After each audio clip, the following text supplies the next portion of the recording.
그래서 허페스가 필러 후에 잘 생기는데 그 허페스 바이러스가 리액티베이션 되는 경우가 있고요. 주로 이제 입술과 입 주변에서 생기고요. 주로 이제 구순 포진, 콜드 소어가 있었던 사람들한테서 잘 생기고, 이런 경우에는 예방적으로 발라시클로비어를 500ml를 두 번 데일리 해서 3, 4일 동안 먹여서 예방하는 경우가 있고요. 만약에 이제 그 예방적 치료가 안 되고 만약 이렇게 나타난다면 발라시클로비어를 2g을 BID로 해서 하루 정도 치료해서 놔두면 되고, 만약에 2차적인 감염이 이제 발생했다면 거기에 맞춰서 항생제를 추가를 하면 되겠습니다.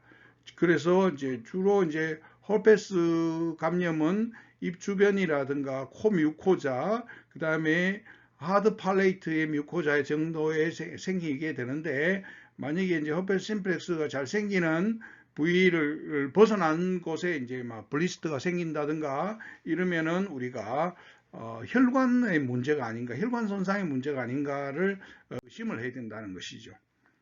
그 다음에 이제 덩어리처럼 생기는 문제가 생길 수가 있는데, 덩어리는 주로 이제 필러를 얕은 피부에 넣었을 때 덩어리 모양으로 생기고, 이 덩어리가 이제 인플라머토리한 그런 문제일 수도 있고, 넌 인플라머토리한 오리진일 수도 있습니다. 그래서 넌 인플라머토리 노듈인 경우에 이제 일반적인 보통 우리가 노듈이라고 하는데, 너무 얕은 층에 너무 많은 필러를 넣었을 때 푸어 테크닉으로 인해서 일어나게 되겠고, 또 이제 어떤 경우는 머슬층에 놓게 되면 이것은 이제 레이트하게 난 인플라마토리 노듈이 발생하기도 합니다.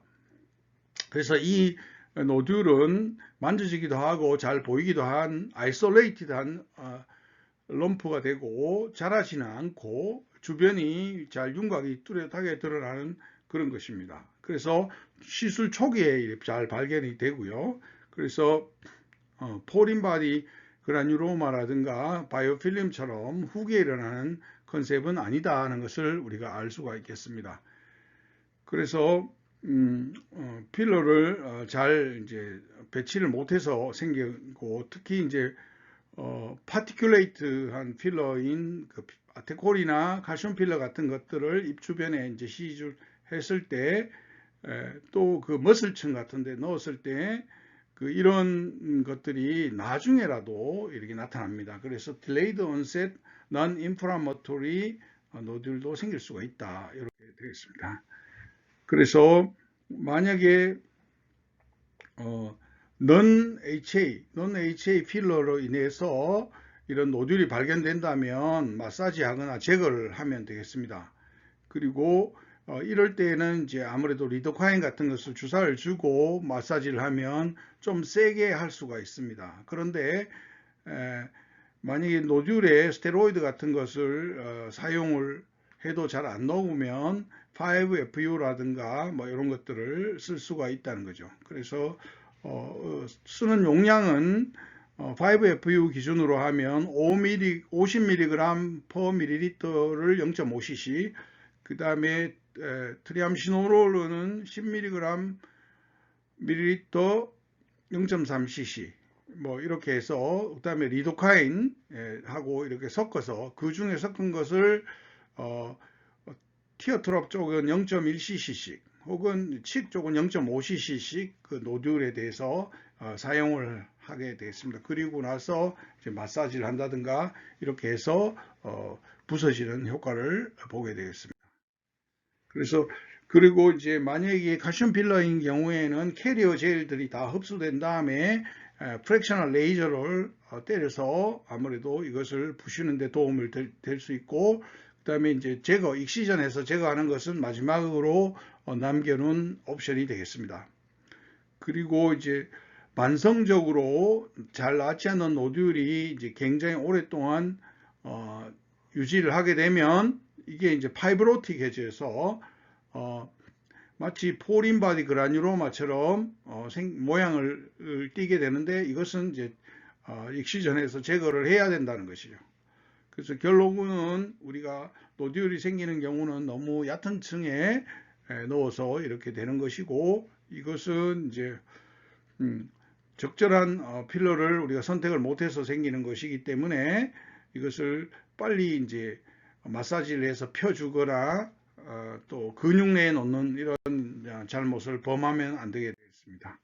그래서 노듈은 난 인플라마토리 노듈이 생기는 경우는 얼리 온셋에는 이제 HA 필러인 경우에 녹여주면 되고, 넌 HA인 경우에는 비거러스 마사지라든가 리도카인이라든가 해서 익시전을 해야 됩니다. 그리고 딜레이드 온셋인 경우에는 그 스테로이드 주사를 써야 되고요. 그래도 안 되면은 5FU를 쓰고 그 다음에 이제 리도카인을 써서 이제 치료를 해주게 되겠고, 그래도 안 되면 이제 프랙셔널 레이저를 쓰고, 그래도 안 되면 솔지컬 익시전까지 생각해야 됩니다. 그리고 인플라마토리 노듈인 경우에는 바이오필름을 일단 생각할 수가 있는데, 이런 경우에는 빨갛게 인주레이션이 되고, 이런 경우에는 이제 컬처는 네거티브인데 플로레신 인사이트 하이브리디제이션이라고 테스트를 하게 되면 거기서는 균이 이제 발견이 됩니다. 이런 경우에는 브로드 스펙트럼 안티바이오틱스 사이프로플록사신하고 클레리스로마이신을 4에서 6주 정도 사용을 하게 되겠습니다. 그리고 이것은 감염이기 때문에 스테로이드는 사용을 하면 안 되고요. 그 다음에 이제 익스트랙트 할 수 있으면은 16게이지 니들을 이용해서 뽑아주면 좋고요. 그 다음에 추가로 쓸 수 있는 것이 이제 5FU를 인젝션을 할 수가 있겠습니다. 그리고 인주레이션이 계속 유지하게 되면 뭐 여러 가지 뭐 인시전이라든가 와싱이라든가 뭐 이렇게 해주는 것이 좋고, 예.